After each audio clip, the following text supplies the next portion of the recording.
Bougainville prepares to welcome PNG delegation. 12 recipients receive SME awards in various categories. And Lutheran head bishop's message of accountability and responsibility.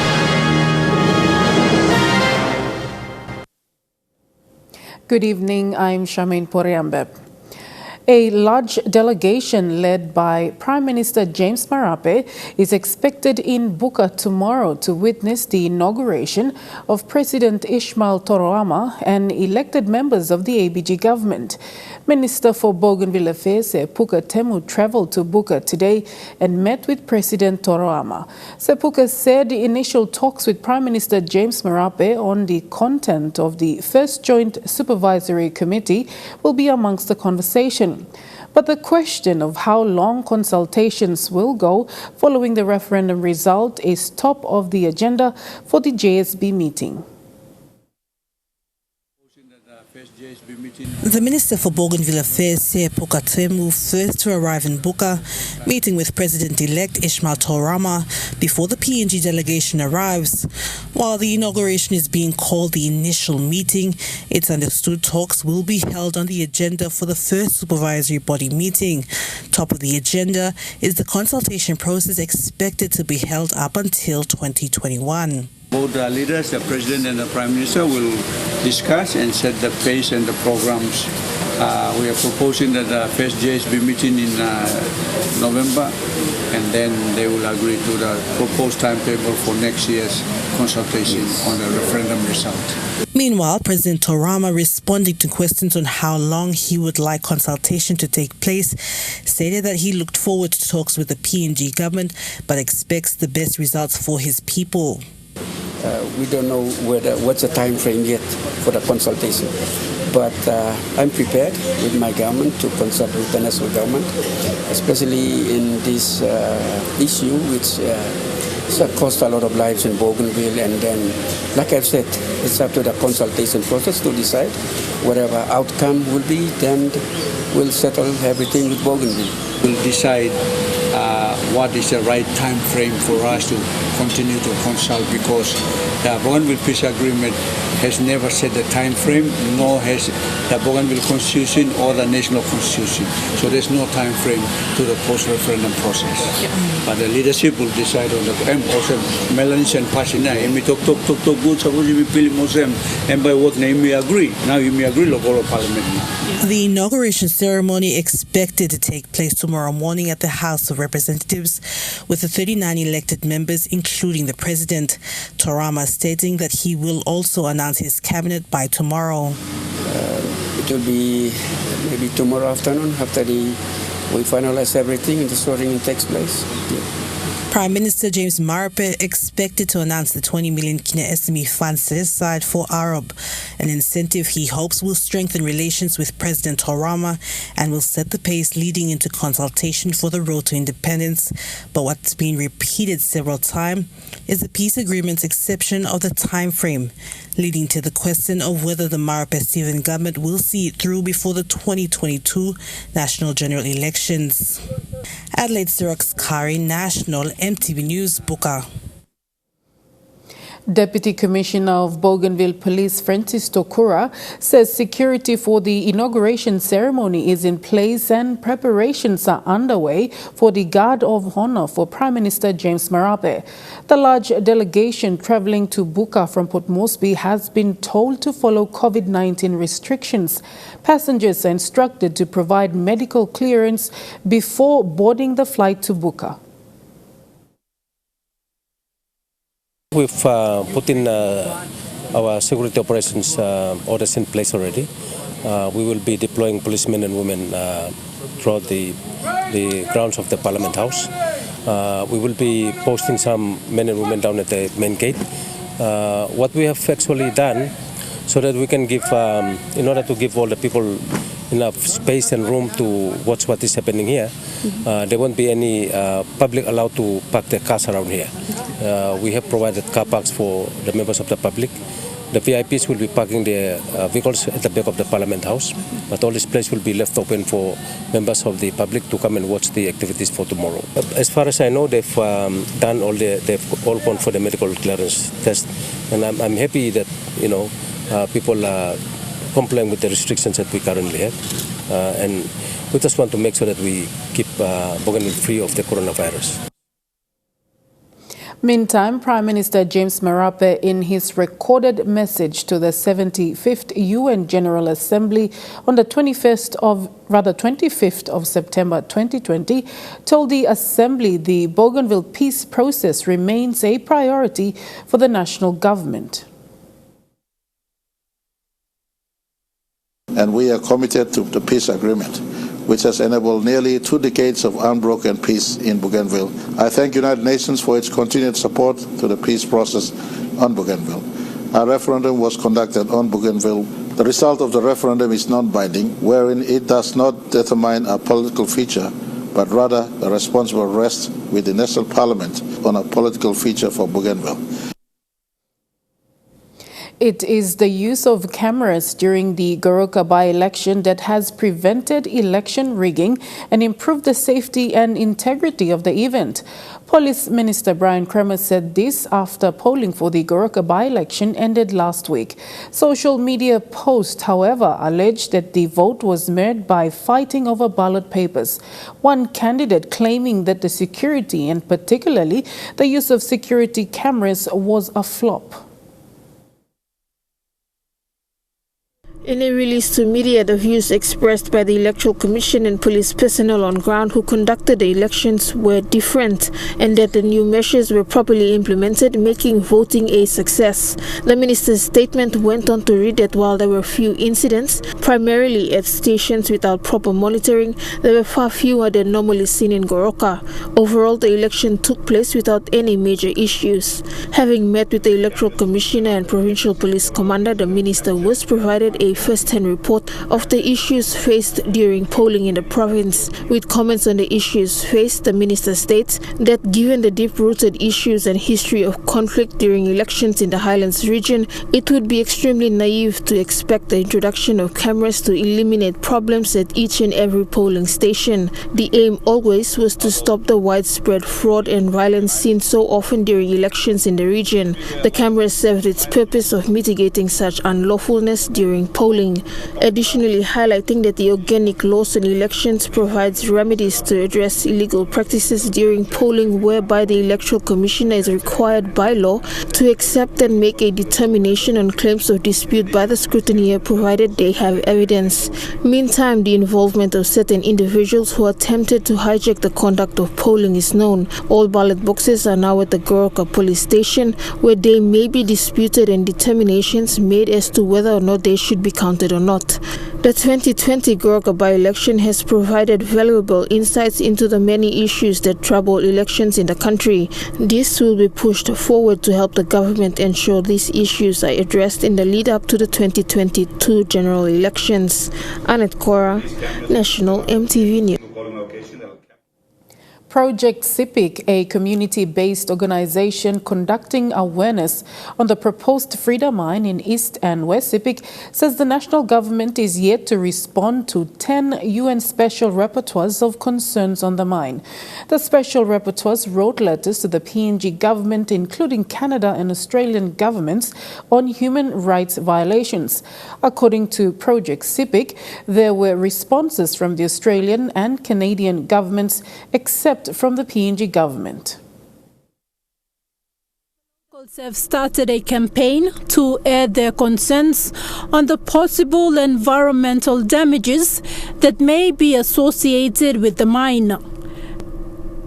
Through the Supreme Sukundumi Declaration passed by 28 clan leaders along these districts, the clan leaders have called for a total ban on the Frida mine. 10 to 50 years from now, what Yumi Oklo, Sim now na stop them helping Yumi, part of our culture and everything that I'm holding Yumi also this law. People do recipients and change, and we don't want that to happen. Yumi no like him this law come up. And when we look at the mine itself, now the operator or the developer of that mine, it's a Chinese mine. Now, I'll say that with frustration that it's 100% owned by the Chinese government. That's not our mine. In August, the East Sepik Provincial Assembly met and voted against the proposed Frida gold and copper mine, saying it was what the people living along the Sepik River wanted. Their concerns were mainly on the mine deposits that will be deposited into the Sepik River. They say this may destroy not only their livelihood, but also their cultures. Citing other income-generating opportunities like tourism and trade, the locals believe it isn't the time for the mine to operate as yet. So meeting on future generation now. All Kamatab na supposed to mining start. What will happen to them? Because the river is their life. They draw the affinity with the river. In providing legal advice, the Center for Environmental Law and Community Rights Incorporation says the address by the special rapporteurs to the PNG government is important and needs to be considered seriously, especially when the operator, a Chinese-based company, is at the phase to be issued an environmental permit from the Conservation and Environmental Protection Authority. Based on the assessment and the impact statement provided by the developer of the Frida mine, they actually recognize that the mine is of great concern to the people of the Sepik region. And this is where not only one but 10 others, including the Committee on the Working Group, combined to release a letter requesting the government of Papua New Guinea and Australia and Canada to respond. Concerns highlighted in the letter to the PNG government included the risk of major earthquakes that could damage Tailorings Dam and pollution from toxic waste. We live in Papua New Guinea in a very geologically complicated environment where seismic activity is prone to do anything to us. Quick tsunamis, earthquakes, anything can come in, it can destroy the structures we put up. And that's why the tailings dam is of concern right now. Meanwhile, the Office of the Prime Minister has been contacted for a response on this issue. Thekla Gunga, National EMTV News. You're watching National EMTV News awards for this year's small to medium enterprises after the break.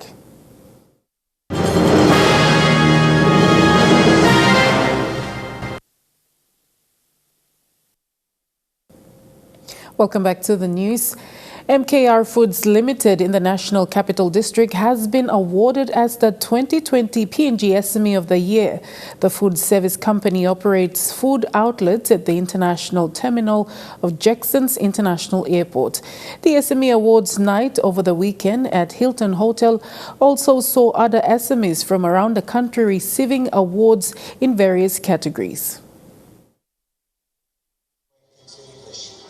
The Marape Stephen government is making significant investment into the small to medium enterprises sector of PNG's economy. Last week, memorandum of agreements were signed between the government and banks, International Development Bank and Bank South Pacific, to confirm the government's commitment of 200 million kina funding for the sector this year, particularly as part of relief measures undertaken in light of the COVID-19 pandemic. Last Saturday night, a few SMEs were awarded as part of an annual event in various categories. And MKR Foods Limited came out to be awarded as the SME of the Year, complemented with a Ella Motors sponsored prize of a 60,000 kina worth dinghy. MKR Foods Limited owner and founder Mea Ravu was not present to receive the award as he is still in Australia due to COVID-19 restrictions. A company representative was there to do the honors. Man, just crazy. I can't explain the feeling, but I wasn't expecting this. But thank you to all the voters, all the sponsors, and everyone that participated tonight. Thank you very much for voting for us, MKR Foods. We are currently located at Port Moresby International Airport, which COVID-19 has really struck us really badly at the moment because the terminal is closed at the moment. But it's slowly picking up. Next month on the newspaper it said it will be released some more, so hopefully next month there's some more flights. But we basically do coffee, food stuff, and at the moment we have a coffee cart, so we can be able to bring coffee, barista-made coffees right through your desk. Ultimax Security, which also won in the Best General Services category, picked up the overall second prize award, whilst James Mare received third prize overall and the Best ICT Innovation Award. Awards were given for a total of 9 categories, apart from the top 3 awards. Australian High Commissioner to PNG, John Philp, officiated at the occasion in the absence of Minister for Commerce and Industry, William Duma, who was expected to speak on the night on behalf of Prime Minister James Marape. All winners from this year's awards event are eligible to reapply and bid to retain the awards in 2021. Event organizers say the awards event will have more categories next year. Dennis Orere, National EMTV News.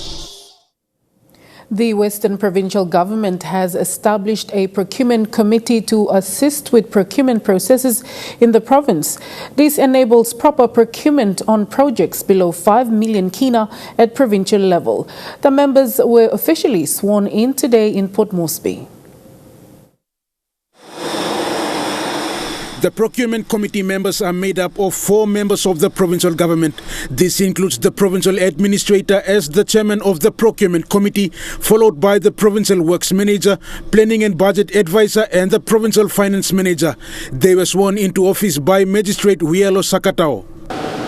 When you swear, there is a promise that you will serve the office that you will serve with diligence, trustworthiness, loyalty.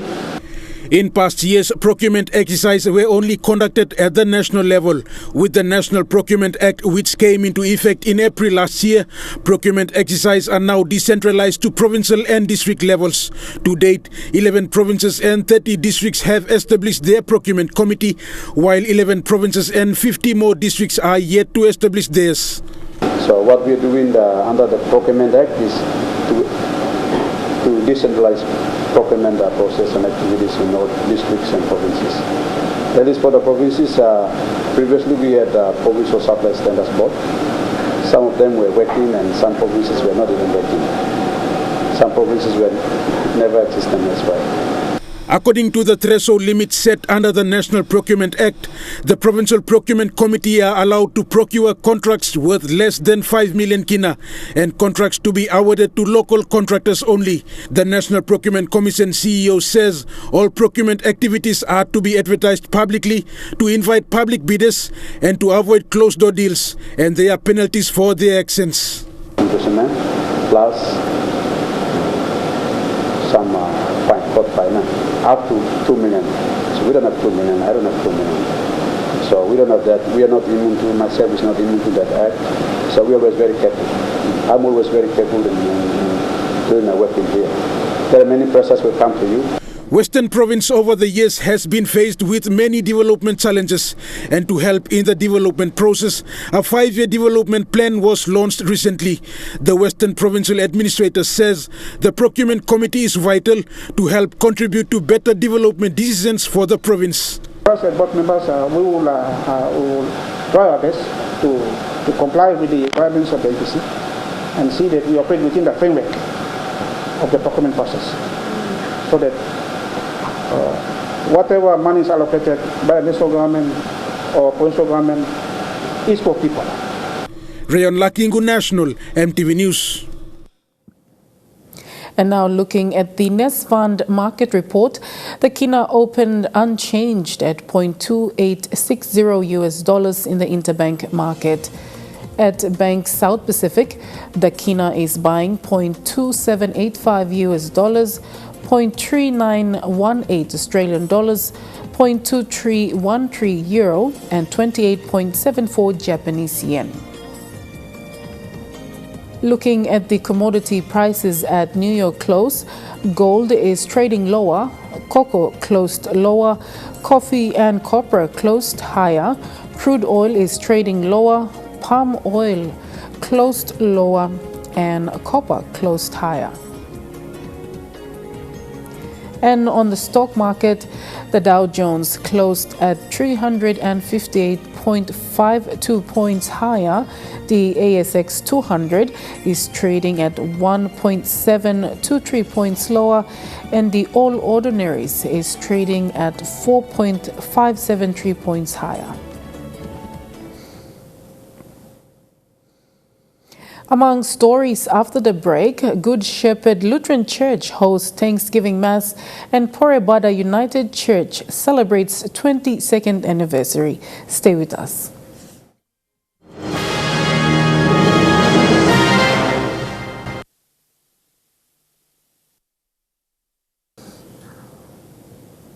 Welcome back to the news. What is our purpose on earth? This question was put forward and elaborated by the head bishop of the Evangelical Lutheran Church, Reverend Jack Urame, at the Good Shepherd Lutheran Church Thanksgiving Mass on Sunday. He spoke of being accountable to God and a responsibility to humanity.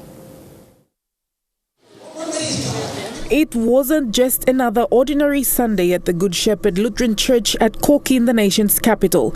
The church was almost filled to capacity as Lutheran churchgoers came in numbers to praise God and give their contributions towards the missionary work as part of the Thanksgiving ceremony. The Governor General Grand Chief Sir Bob Dadai with his wife was part of the congregation. But before lining up to give their offers, Head Bishop of the Evangelical Lutheran Church, Reverend Jack Urame, spoke based on the theme accountable to God and responsible to humanity. He told the congregation that because God created us, we are accountable to Him and all our deeds must be done to please God. The reason why we exist as humans is firstly to be accountable to God, and secondly to respond to the needs of others, because Jesus said love your neighbors. Love your neighbors can only be realized when we put into action what that means for us to serve others in many different ways. Because if someone is angry and if we don't respond to the needs, I think we've failed our duty as a Christian. He further highlighted the importance of going to church. When we come to church, when we pray and when we worship together, that motivates us to realize our service to others, our responsibility to others. A senior church member explained that Thanksgiving for the Good Shepherd Lutheran Church is held every year. So the purpose of Thanksgiving is to support our congregation budget and at the same time look at the programs or projects that we have within our congregation. Churchgoers from all walks of life come to give their contribution. Even a person living with disability proudly walked up to the altar to give his contribution to the church. Mr. Alu further explains that the church has a number of projects that need to be completed, such as the maintenance of pastors' houses and the church itself. The Good Shepherd Lutheran Church also has responsibilities in supporting mission work in Kwikila in the Central Province and Balimo in Western Province, and also supporting trainee pastors. Funds received from Thanksgiving Day usually go towards these responsibilities. What we are looking at is not to make money, but we want to encourage our Christians to give themselves to God. That's the basic idea behind Thanksgiving. Emmanuel United Church in Porebada village in the Central Province celebrated its 22nd anniversary over the weekend. Known as Emmanuel Church No. 5, the church building was opened in 1998, succeeding 4 other church buildings built before it, leading back to when the first missionaries arrived on the shores of the village. Missionaries from London Missionary Society in England first reached Papua New Guinea through the Motuan coastline in 1871, bringing the gospel of Jesus Christ to the native people under very difficult circumstances of first contact. The London Missionary Society later joined with the Methodist Church and Papua Ecclesia in 1968 to form what is now the United Church in Papua New Guinea. Porebada village is one of those villages along the Motuan coastline which the missionaries landed upon. Last Saturday saw the United Church in Porebada celebrating 22 years after this modern building was established.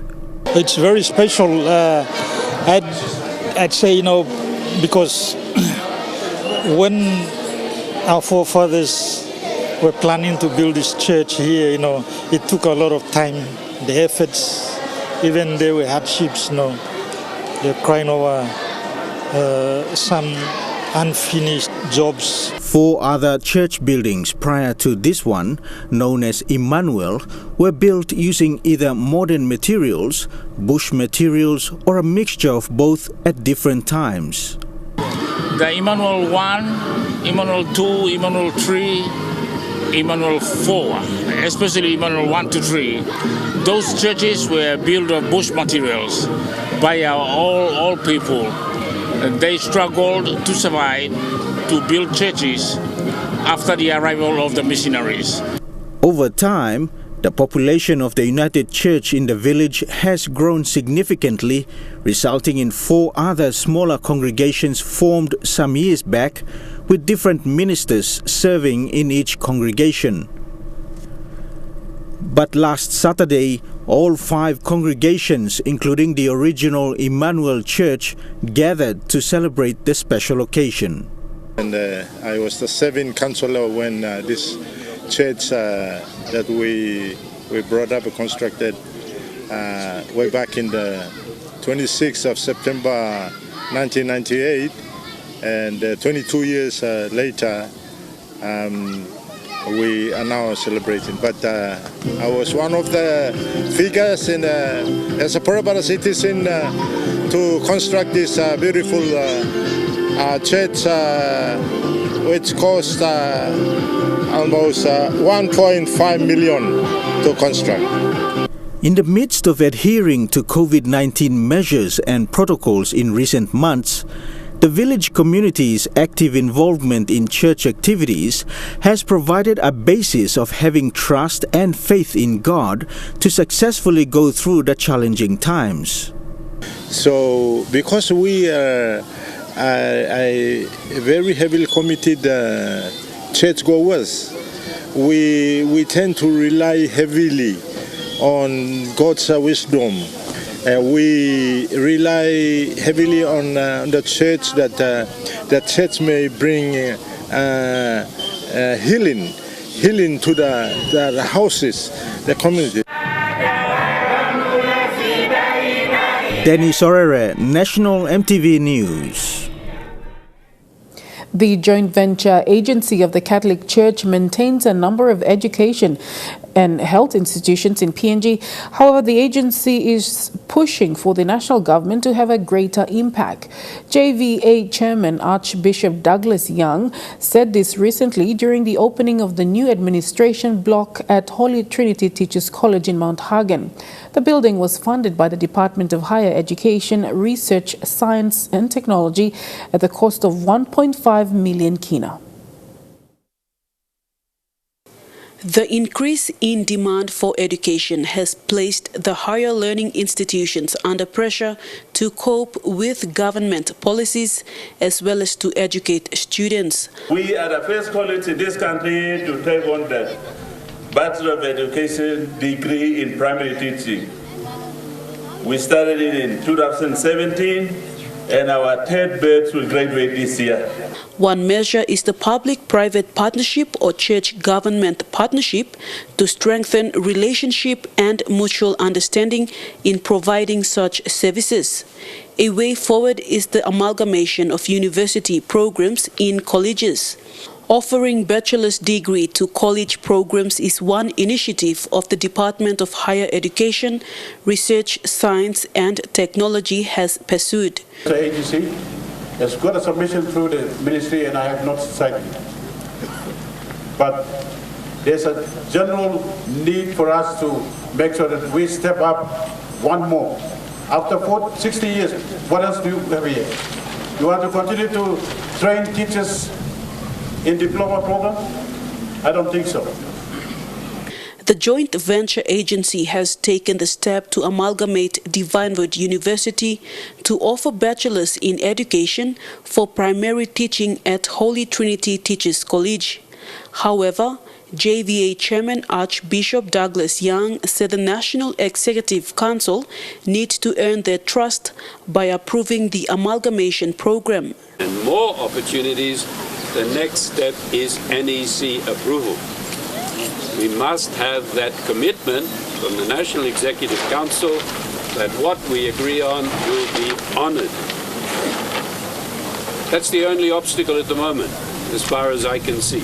JVA in future will offer bachelor programs in their nursing colleges as well as other programs in DW at the Holy Trinity Teachers College. Minister, we hope to sign the MOA to amalgamate with Divinewood before this year ends.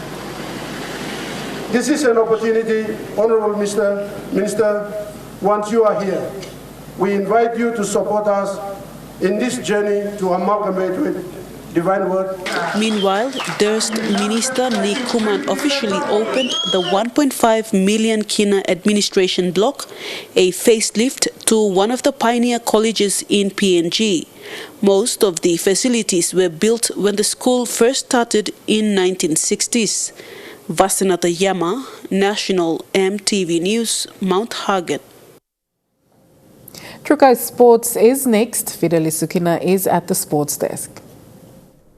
Thank you, Charmaine. Coming up in Trukai Sports, Jeremy Mogi takes a walk down football's memory lane and more from NSL. Don't go anywhere.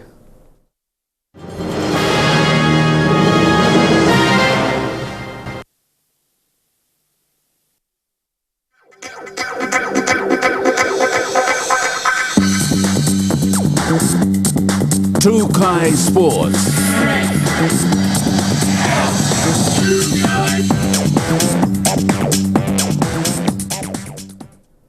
And welcome to Trukai Sports. Sport plays a crucial role in PNG's history, largely overlooked and unrealized, but the lessons learned in the past go a long way in ensuring a better future.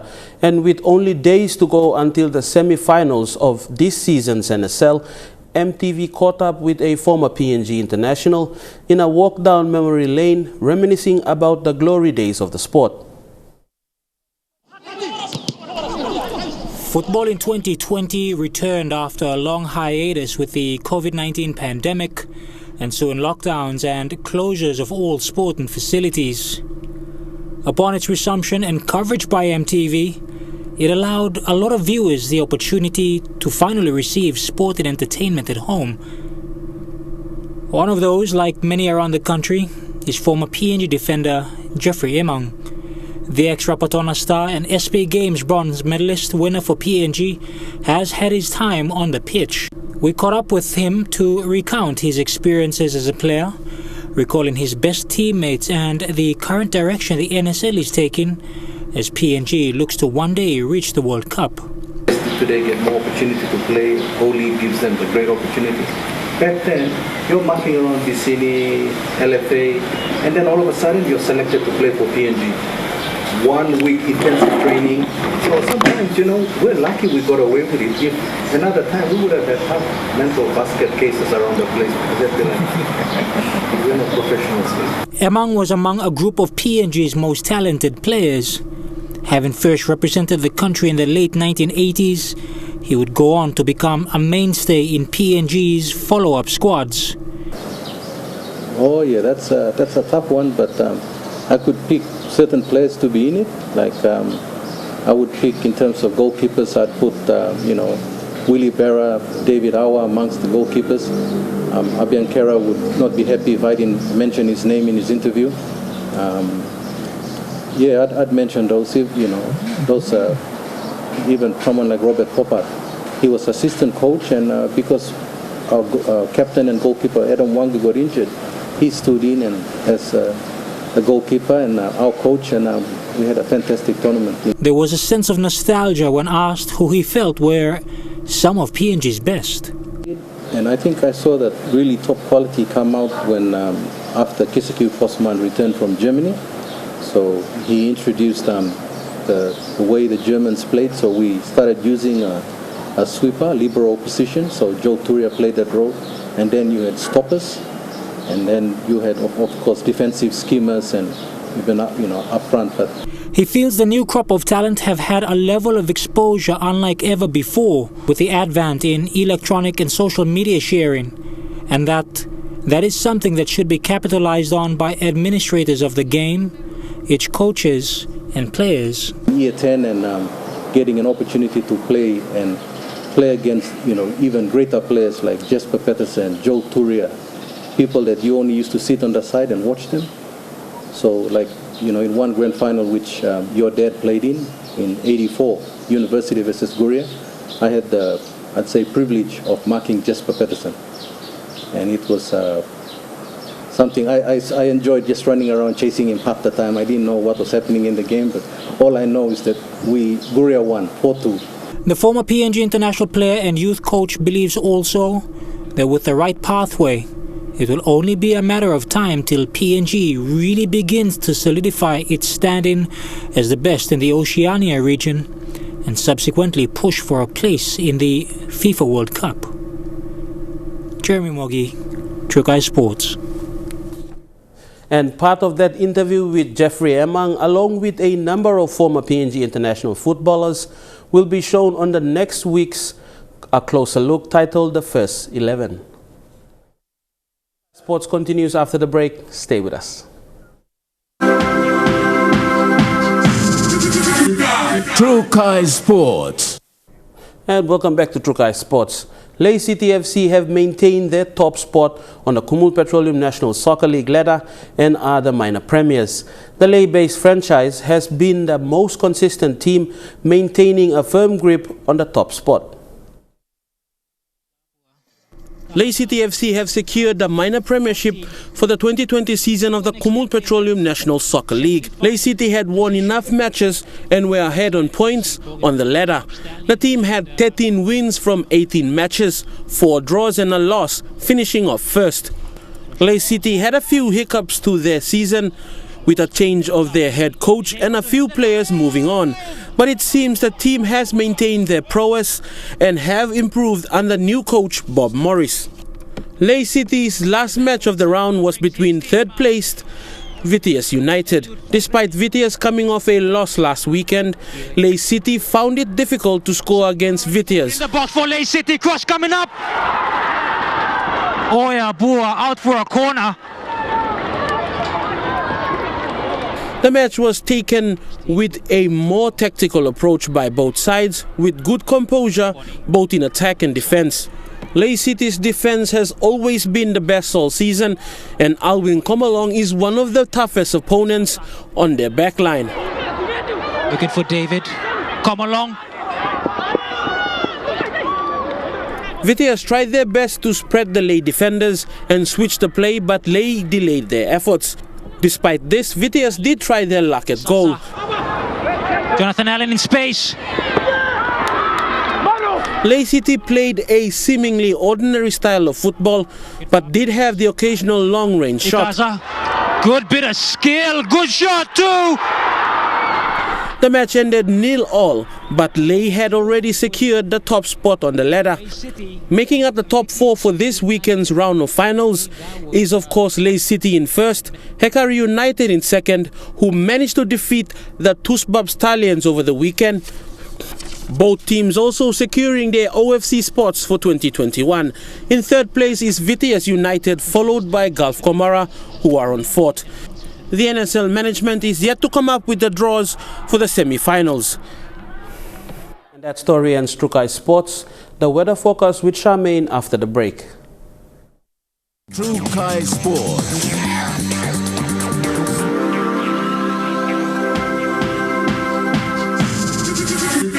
Trukai Sports.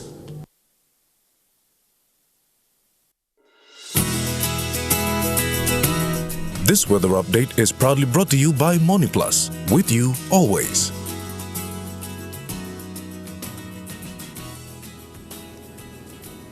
Weather forecast for this afternoon and tonight in the southern region. Port Moresby mostly fine, then possible afternoon thundery showers developing. In Daru, chance of occasional showers or drizzles. In Kerama, mostly fine with cloudy periods, then afternoon showers. Alotau, occasional rain showers and drizzle. And in Popondetta, mostly fine, though cloudy at times, then possible afternoon showers.